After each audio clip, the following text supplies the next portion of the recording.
Dormientibus non succurritius. Se você é ou foi estudante de direito, já ouvi essa expressão latina um monte de vezes. E lembra que ela significa: o direito não socorre aos que dormem.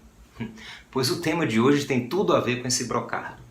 Hoje a gente vai falar de direito das coisas, mais especificamente da classificação da posse em posse nova e posse velha. Já pegou papel e caneta? Pegue também sua xícara de café. Se você não gosta de café, pegue um chá, pegue um suco. Só não pegue refrigerante, que ele vai deixar você com a glicemia lá em cima, cheio de celulite e todo barreado.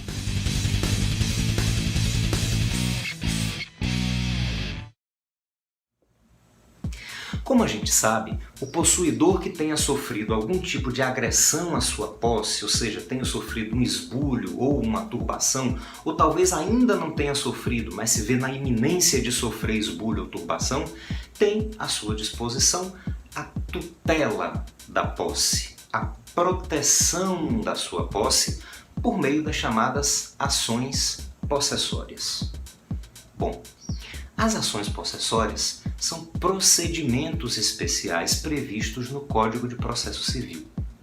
Como você sabe, existe o procedimento comum, que é utilizado para resolver a grande maioria dos litígios, e existem vários procedimentos especiais que nada mais são do que adaptações do procedimento comum para situações específicas que exigem lá uma atuação diferenciada do Poder Judiciário para se fazerem mais efetivas. Enfim, como eu estava dizendo, as ações possessórias são procedimentos especiais que estão previstos ali entre os artigos 554 e seguintes do Código de Processo Civil e que se diferenciam do procedimento comum basicamente por inverter a ordem do andamento do processo.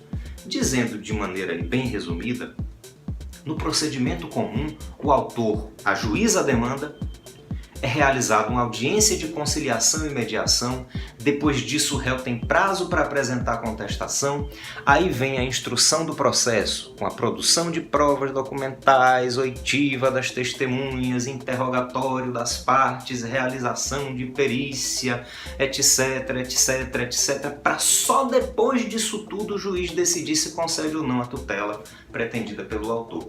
Se a ação de reintegração de posse tivesse que seguir essa tramitação longa, demorada, esse processo que não acaba nunca, de um lado, o possuidor esbulhado poderia ficar anos e anos alijado da posse. De outro lado, isso ia servir de incentivo para os oportunistas e esbulhadores de plantão saírem por aí invadindo os imóveis dos outros. O procedimento especial das ações possessórias, por isso mesmo, inverte essa ordem. O autor que sofreu ou teme sofrer esbulho ou turbação ajuiza a demanda, que tem que atender lá determinados requisitos bem específicos elencados lá na lei processual, e o juiz, verificando a presença desses requisitos, liminarmente concede a tutela, liminarmente determina a reintegração de posse ou a manutenção de posse ou a proibição da prática do esbulho ou turbação. Tudo isso, meu amigo, perceba, antes de sequer ouvir o réu. Veja como os procedimentos especiais das ações possessórias conferem uma tutela mais ágil, mais rápida, mais dinâmica e efetiva, né? É uma tutela liminar por natureza. Meu amigo, minha amiga, se você precisasse ajuizar uma ação possessória, você preferiria que ela seguisse o procedimento comum, que ia levar anos e anos, ou o procedimento especial? É óbvio que o procedimento especial é mais vantajoso, concorda? Claro. Mas aí é que está o problema.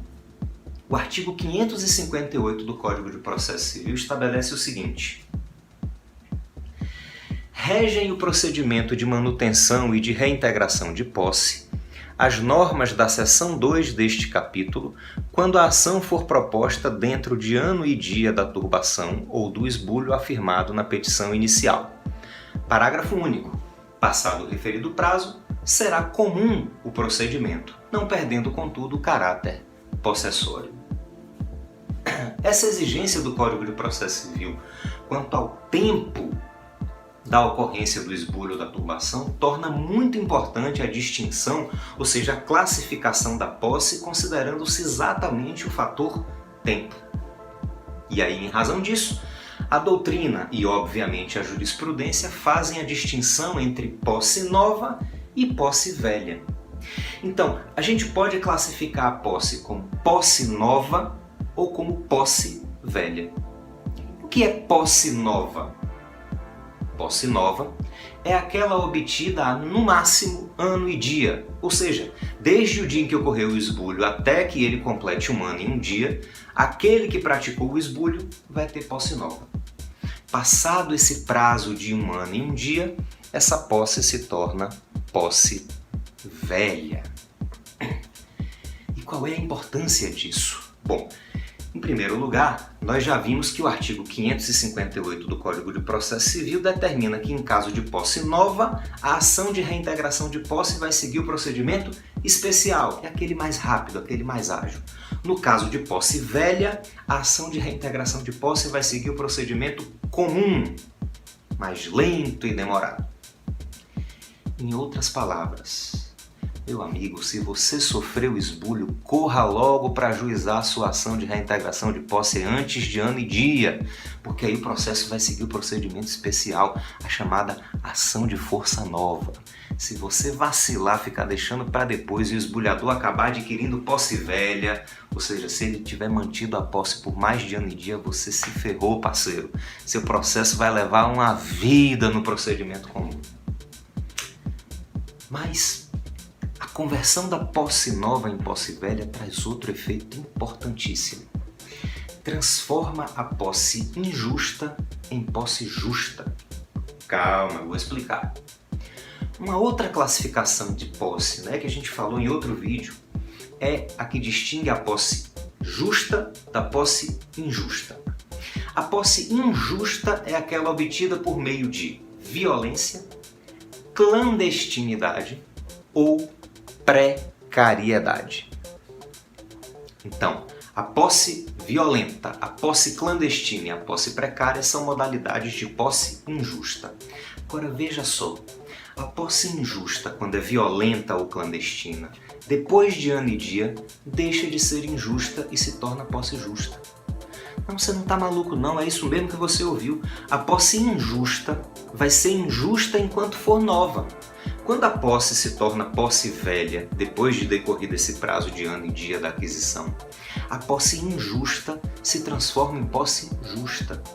Mas atenção, isso só acontece para posse injusta por violência ou clandestinidade, tá? Depois de ano e dia, convertendo-se a posse nova em posse velha, a violência ou a clandestinidade convalescem e a posse se torna justa. A única modalidade de posse injusta que não convalesce depois de ano e dia é a posse precária. A gente tem um vídeo falando especificamente sobre a posse precária. Se você ficou confuso, eu sugiro que você procure esse vídeo para dar uma revisada. Veja então, meus amigos e amigas, a importância da gente classificar corretamente a posse como nova ou velha. Isso vai determinar o procedimento a ser seguido na ação possessória e vai marcar o convalescimento da posse violenta ou clandestina em posse justa. Não tem dificuldade nenhuma, eu só vou verificar a data em que ocorreu o esbulho. Daí, até que se complete um ano e um dia, a gente vai ter posse nova. Depois de um ano e dia, a gente tem posse velha. Agora que você já sabe a diferença entre posse nova e posse velha, que tal se inscrever no nosso canal e ativar aí esse sininho para receber uma notificação sempre que um vídeo novo for publicado? Deixa de ser velho, rapaz, não custa nada não, é só clicar aí no botão, clica aí no botão, aproveite para dizer a todo mundo o quanto você gosta dos nossos vídeos. Divulga lá na sua casa, no trabalho, na faculdade, espalhe aí todo o seu carinho pelas redes sociais. Aproveite também para deixar um gostei ou um não gostei nesse vídeo.